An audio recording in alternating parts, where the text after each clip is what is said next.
Hey everyone, this is John Assaraf, and with me is Richard Jaffe and Charly Jaffe. And you're probably wondering, why in the world is Charly on a computer in between me and Richard? Well, I'll tell you why in just a moment. We're here to talk about turning crisis into success. The newly released today on Amazon. It's already #1, climbing the charts right now on Amazon in business. And it's all about a serial entrepreneur, that's Richard, and all of his challenges during the days he was building companies that he ended up selling for just under $1 billion. How's that? A couple of companies. And he and Charly wrote a book on everything that he has learned and she has learned about turning crisis into success. And on that note, we had a little tech issue for the last 30 minutes getting Charly into this feed. We couldn't figure out what the glitch was, so guess what we did? We got a computer, we called Charly on Skype, we chimed her in this way. So Charly, say hi to everybody so they can hear you. Hi everyone, it's great to be with you in whatever way is possible. And Charly's sitting in New York as we speak. That's right. So turning crisis into success, we had an example of that just in the last 30 minutes. So today we're going to be talking about this book, and just so you know, there's some really good benefits for you to buy the book today. Support Richard and Charly. Get the book today on Amazon and you get all the bonuses. So Richard and Charly, why did you write Turning Crisis into Success? Well, I used to give a talk to MBA students about happiness and success. And after a while I said, why am I traveling? Why don't I just write a book? So I started writing it and I shared it with Charly. She says, Dad, you need my help. Let me help you. And for the last 5 years, we've been writing, as she's traveled, we've been writing together. It's been one of the greatest experiences in my life. And so Charly, what's it been like to watch your dad, build companies, nearly fall flat on his face many times, be at the brink of bankruptcy, to come out of it only to build some mega successful companies? What are a couple of the key lessons that you learned that people who are watching right now will actually gain from? Absolutely. Well, I think one of the greatest gifts he gave me and my siblings was that we didn't realize when things were really bad quite how bad they were. But when we think about the title of the book, Turning Crisis into Success, and being able to keep yourself together, we sometimes like to think of that as like everything feels comfortable and everything feels good. And that's not the point, because if you want to stay comfortable, you're never going to grow. So the idea is not that how do I just feel really comfortable, but how do I be able to move through falling flat on my face and create the ways of thinking and being and support systems that allow us to move through it and on to that next step, because no great place we ever go to has a really smooth road. Love it. And so Richard, as you were building your companies and you were having challenges, how were you able to maintain this calmness and this focus on getting through the crisis or the challenge? Well, desperation itself just creates a lot of opportunity to learn about ourselves. I'm very fortunate. I've always focused on my inner peace. I've always believed my self-worth was separated from my business accomplishments. So the #1 thing you learn by reading this book that really helped me is that I accepted the things I couldn't change. So I focused always on the solution and really didn't delve in the past. And you'll see story after story of how I did this and maybe how you can do that too. I hope you picked up on something in between what Richard just said.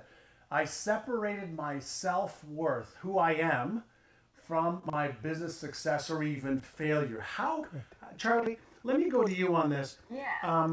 Were you able to, as you were growing up, see your father doing this, or was it pretty transparent to you? It was obvious in a way that I would say as a little kid I didn't love.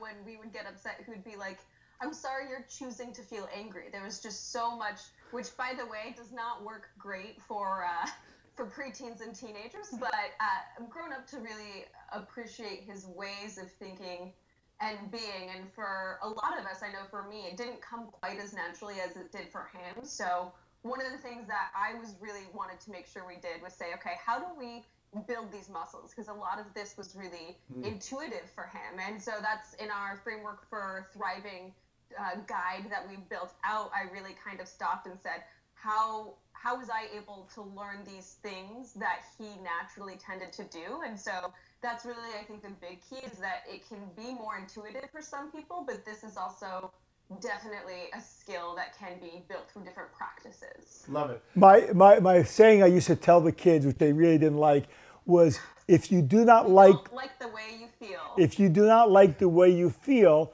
change the way you think.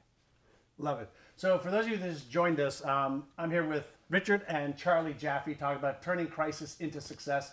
Their new book that's already climbing the charts and is already a bestseller on Amazon. So pick up your copy today on Amazon and pick up some of the bonuses that are available today for the new release.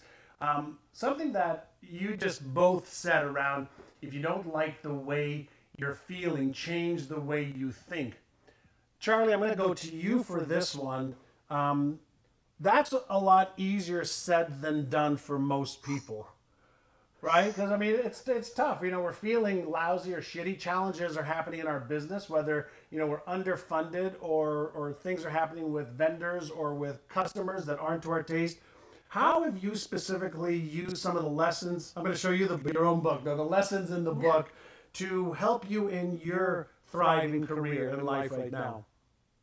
Absolutely. Well, it's interesting. When we first started diving into this, and one of our key principles is controlling our thoughts, I actually got pretty defensive about it because, you know, as someone who's experienced a lot of mental health challenges and trauma, I almost took it as like, you're blaming me for what's coming up, and that's not the point at all. The point is that we have power in being able to choose our reactions. So for me, it was really nice to see, like, oh, here's some practices that I can do, here's some different principles. But the thing that I found most helpful was not seeing clean explained principles, but really seeing them in action in the messiness of reality, and just the wild reality of the heat of the story. And that's when those lessons really came to life for me, was when I could see, not here's an explanation of it, but seeing what was going on in terms of the outside environment, my dad's thoughts, his feelings, his emotions in those worst moments. That was really helpful for me to turn principle and idea into action in my own life. John, one of the things that people will learn in the book is when we get into a crisis, most people focus on why did I get there? And they think about the past, as opposed to the way to get out of it, to get to success, is to focus on the solution. What you really focus on is just, what can I do? Where am I going? You know, start at the outcome and work your way back. And don't wallow in the why in the past. Accept the things you can't change and just really focus on a solution. And they'll see how I did it, and hopefully it'll help them because we all reach crisis at some point. Sure. It'll help them learn how.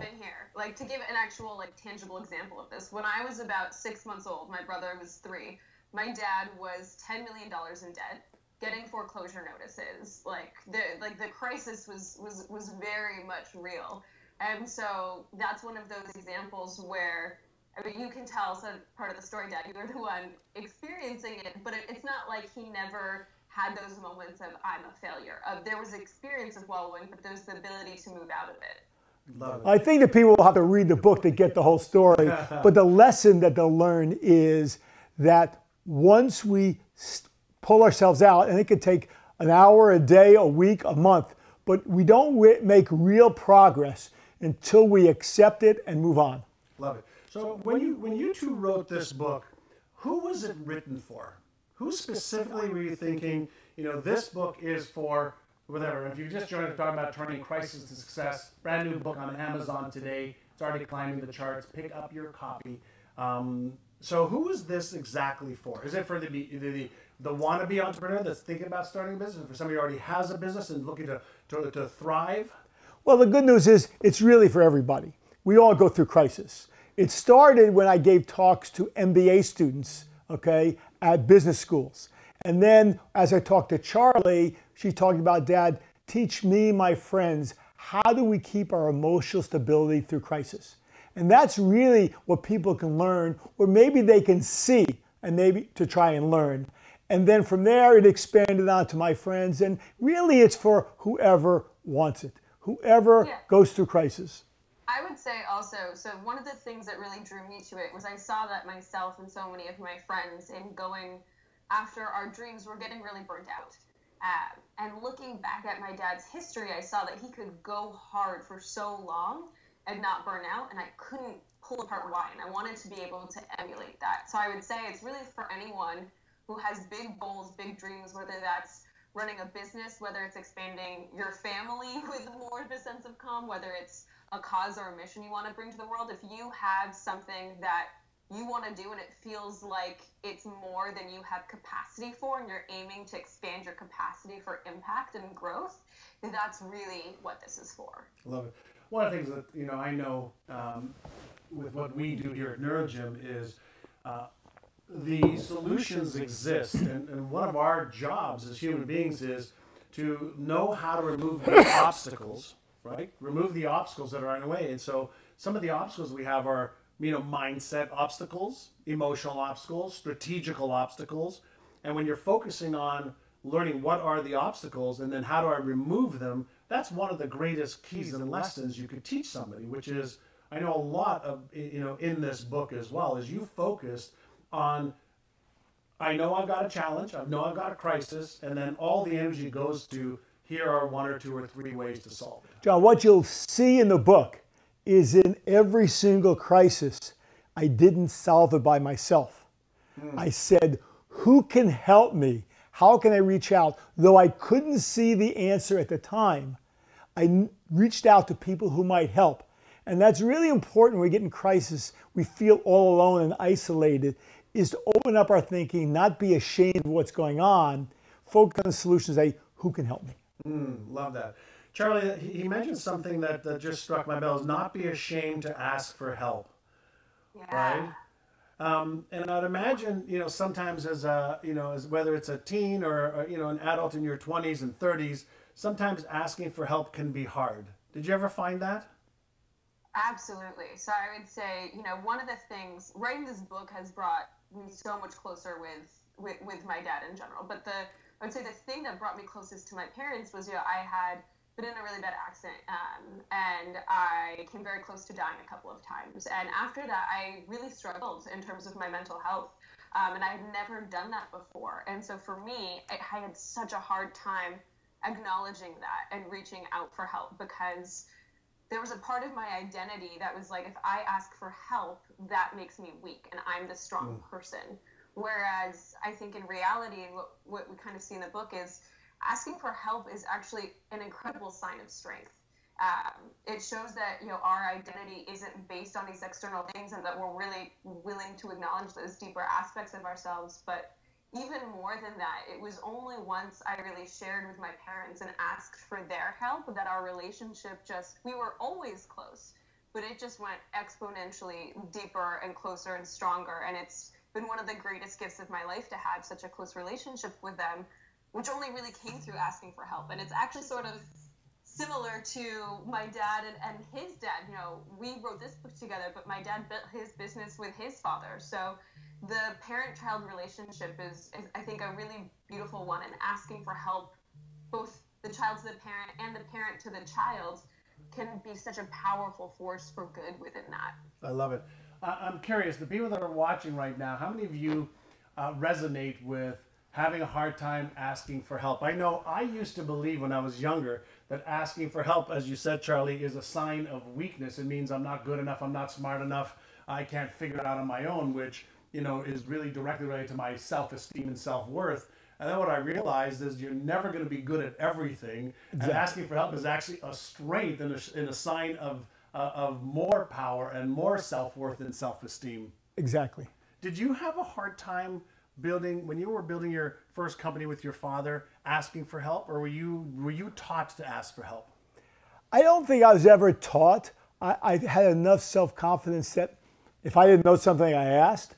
But I built my first 2 companies with my father. My mother was involved in the first one as well. And so there was always that loving, supportive. I never really felt that I was weak in there. On the other hand, I realized how little I knew compared to my father and people older than me. I started at 22 working with people older than me, and it just grew into that. But I think the real issue is I've been able to learn to love myself for a long time. And by loving myself, I didn't feel weak. And I think that's one of the keys you'll learn in the book, is one of the secrets to happiness and success is learning how to become our own best friend and how to love ourselves. I love it. Something that I just... I'm just going to add in there, one of the other really beautiful things that we see throughout the story is that, when my dad was down, his dad was there to support him. And on the very rare occasions that his dad was down, my dad was there to support him. So it's also about building that dynamic where we're more than the sum of our parts when we surround ourselves with a really powerful team and support system. Yeah.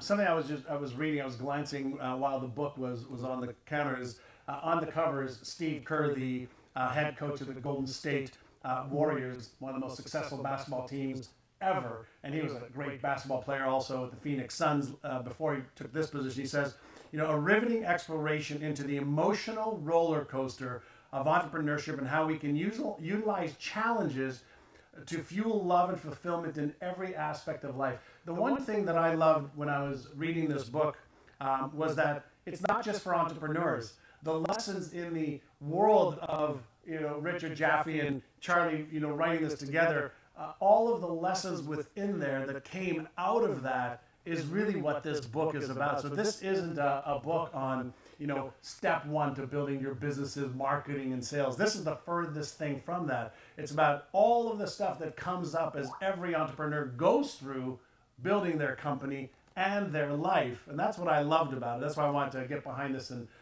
help promote this to my audience. One of the original intention of writing the book is really share my habits and my practices to my inner peace and happiness. So it was really to share with people how I've become happy and successful. When I talk to the MBA students, at the end we'd have question and answers. And all of the questions were about happiness.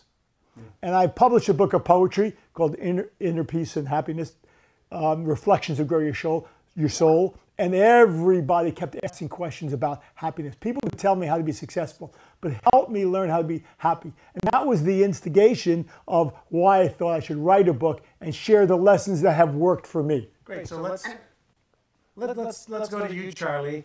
What is one key lesson you've learned from your dad that both of you put in the book around being happy and successful?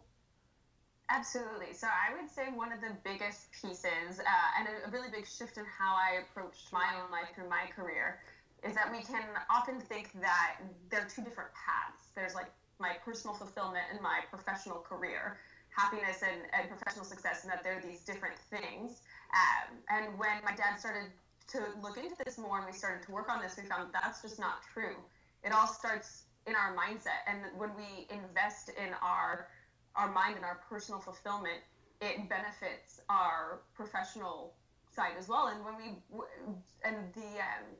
the keys that really help us grow and push ourselves in our careers also bleed into our personal lives as well. So it's the idea that we're not separated. It's a really integrated approach to living. And I think that's something that, especially my generation, is just hungry for. We're not down to have these separate worlds. We want to bring our full selves everywhere. And what we found is that we actually show up better when we do. Love it. Success does not create happiness, right?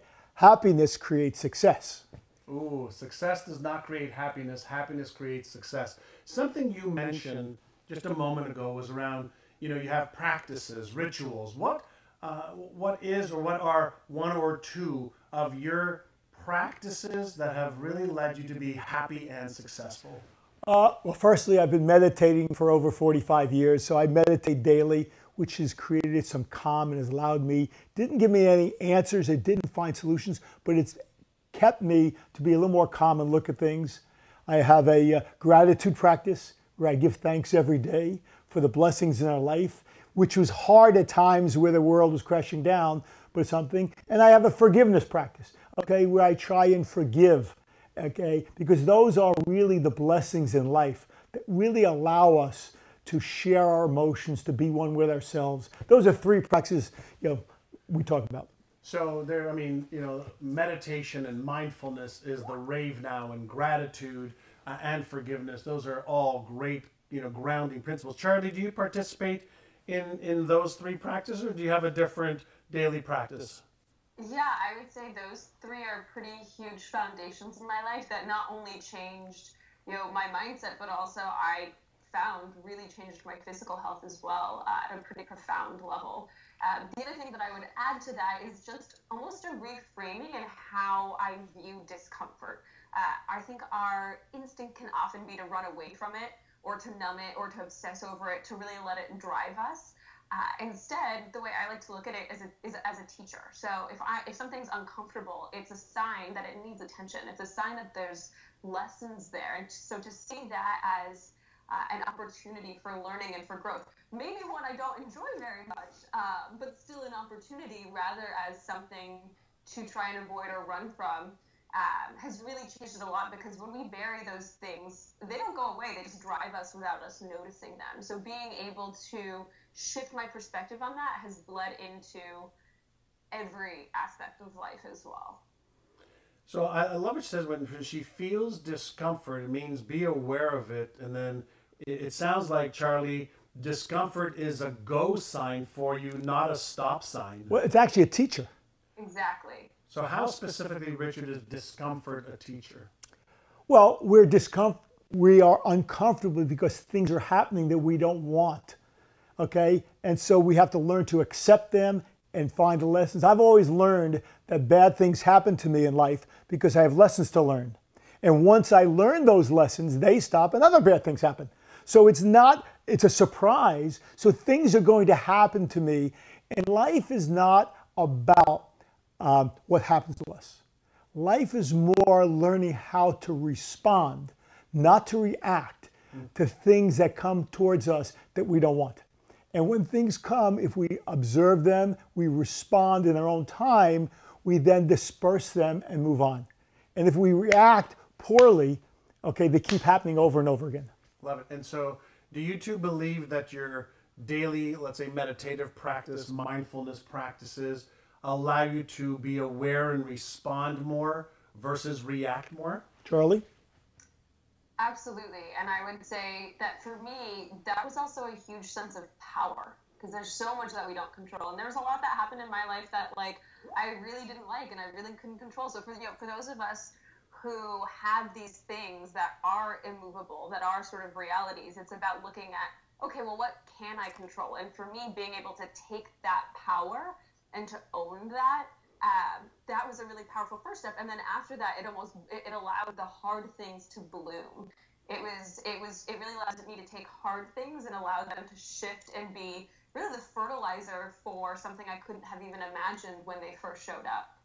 And when I meditate, life is so busy that my 15 minutes of meditation was my time with myself.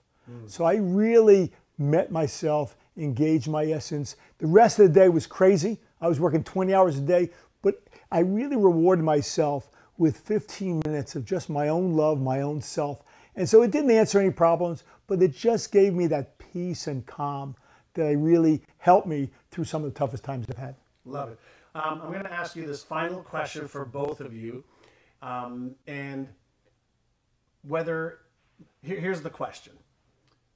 Mindset, which is more important, mindset or skill set if you're looking to build a business or a successful life? Charlie?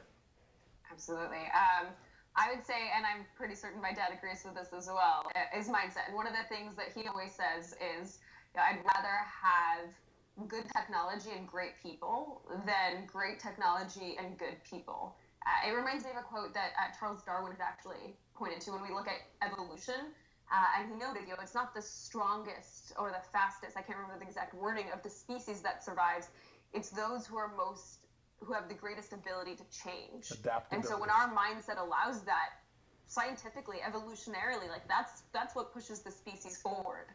And I think within the context of the evolution of a business as well, it's the same exact thing. And I think, John, that you would agree that I think what we have around us in our lives is a reflection of how we think. So we create. Now, you're not a good person or bad person if you don't have what you want. But by controlling your thoughts and using your mind, I think we attract things. And so I think our mindset is everything, controlling our thoughts. So mindset and emotions plus the right skill set is one of the greatest keys that we can have in order to unlock more success in life and business. Correct. Love it. All right, everyone. Thank you, John. Pick up a copy of Turning Crisis into Success. Awesome, awesome, awesome book. On Amazon today. There's some bonuses when you buy today. And so pick it up and give a big warm thank you for Charlie joining us in from New York and Mr. Richard Jaffe. Richard Thank you. and Charly Jaffe, Turning Crisis into Success. I'm John Assaraf. Thanks for joining us. And until next time, make sure you create an amazing life. All right? Thank you. Thanks, Charlie. Thanks so much. Bye, everyone.